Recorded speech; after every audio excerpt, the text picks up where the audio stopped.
Hari Om Tat Sat. Welcome to Jyotirmayananda Society, our journey to self-realization.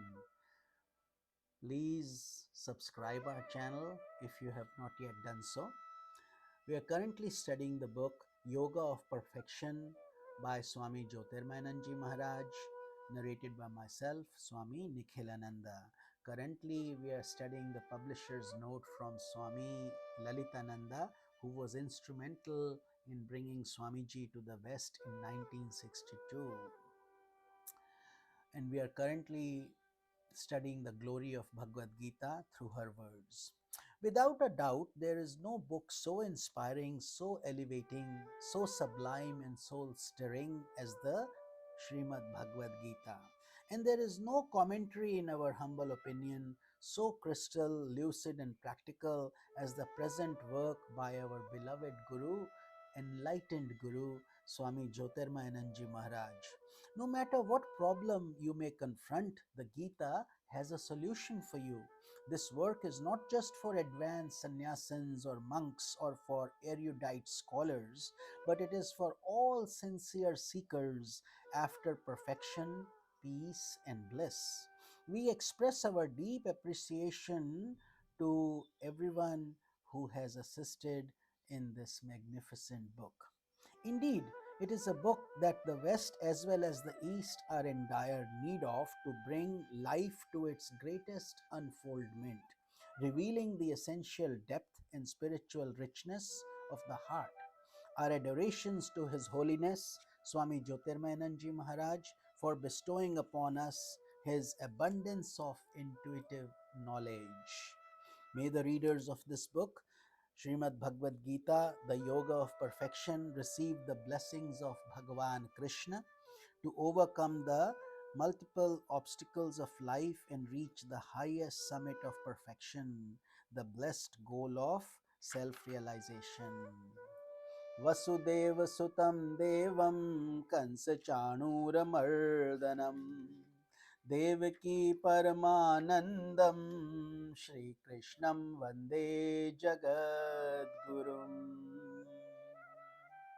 Gurur Brahma Gurur Vishnu Gurur Devo Maheshwaraha Guru Sakshat Param Brahma Tasmai Shri Guruve Namaha. So let us start a poem written by Swamiji himself, Swami Jyotirmayananda, unto the vision of eternity.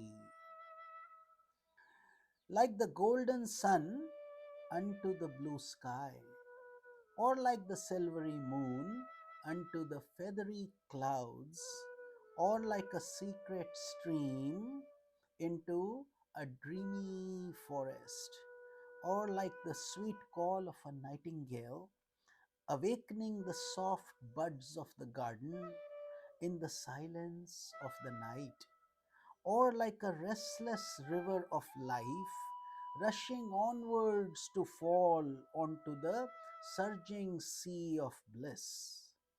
So is the Gita unto me, an unceasing fountain of joy that gathers its silvery spray unto the vision of eternity.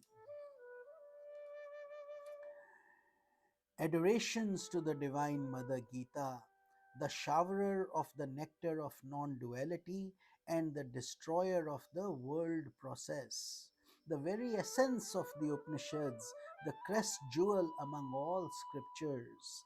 Adorations to the great sage Vyasa, who wrote the great history of Mahabharata, within which the Gita blooms even like a lotus in a lovely lake containing the quintessence of all the Vedas. Adorations to Lord Vasudeva, Sri Krishna, the destroyer of the evil forces, the increaser of the delight of all sages and devotees, the goal of all religions and scriptures, the blessed abode of immortality and bliss.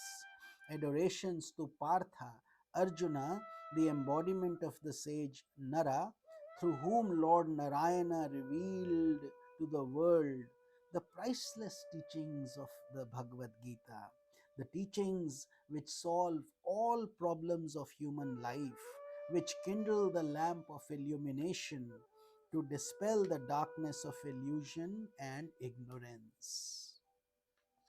With that prayer, let us start the book, scripture, Yoga of Perfection, Srimad Bhagavad Gita, Introduction.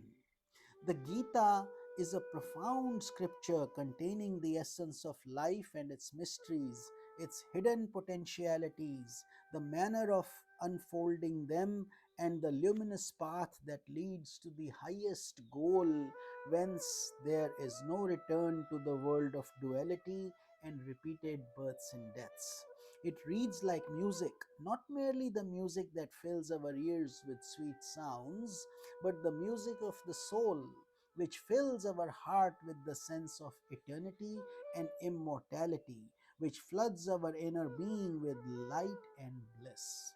The Gita opens with a conflicting situation in life, a situation in which one is confused regarding one's duty, a confusion in which the rest of and the best of talents and heroism seems to be drowned in grief.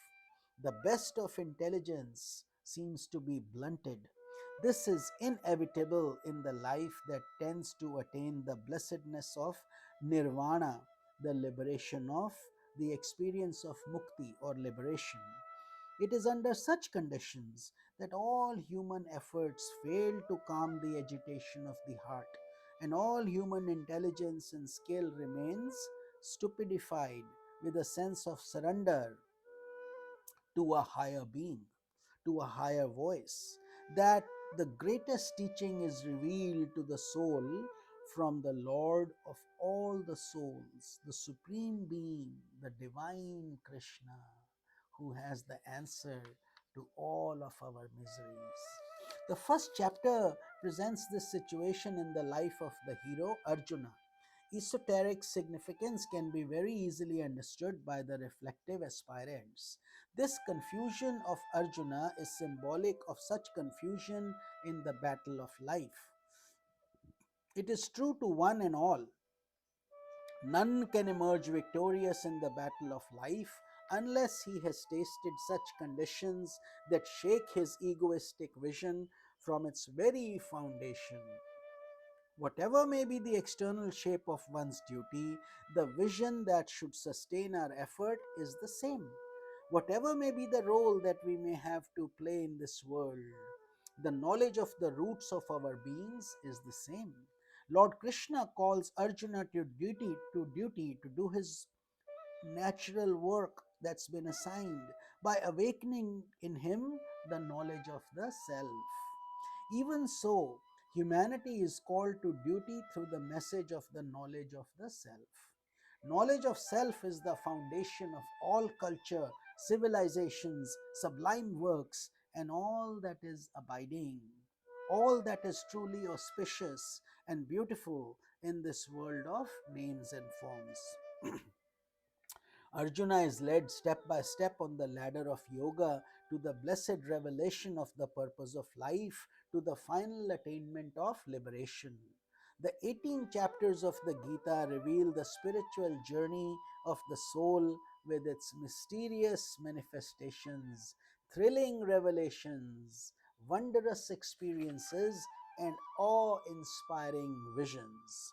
The various sights and scenes, the various colors of the mystic path are beautifully described, and there is no traveler on the path of life who will not find deep wells of wisdom through the Gita to quench his insatiable thirst after the illusory joys of the world. There is no pilgrim on the path who will not breathe a sigh of relief under the cool showers of the teachings of the Lord. There is none in the world for whom Gita has no message, for whom Gita is not a fountain of inspiration and strength. In other words, everybody who listens with a pure and clean heart will benefit tremendously from this beautiful scripture. So, moving on to part 1, celestial melody. Another small poem by Swamiji. O celestial melody, incarnate into my life. Let every sentiment bloom with love. Let every thought sparkle with light. Let every action beam with beauty, and let my mind mirror the infinite grandeur of the soul, while the stream of life communes with the ocean of cosmic life, and I lose myself into the ever widening circle of the cosmic whole. This is also a beautiful poem to meditate upon for those aspirants who are deep into their sadhana. So let's start the characteristics of an illumined sage. It starts with Gita, chapter number 2, verse number 54. Arjun Uvacha. स्थितप्रज्ञस्य का भाषा समाधिस्तस्य केशव स्थितधिः किं प्रभाषेत किमासीत व्रजेत किम्. Arjuna said, O Krishna, what are the characteristics of the sage who has acquired steady wisdom or who is established in samadhi? How does he of steady wisdom sit? How does he speak? How does he walk? So we will study this explanation in tomorrow's satsang. Hari Om Tat Sat.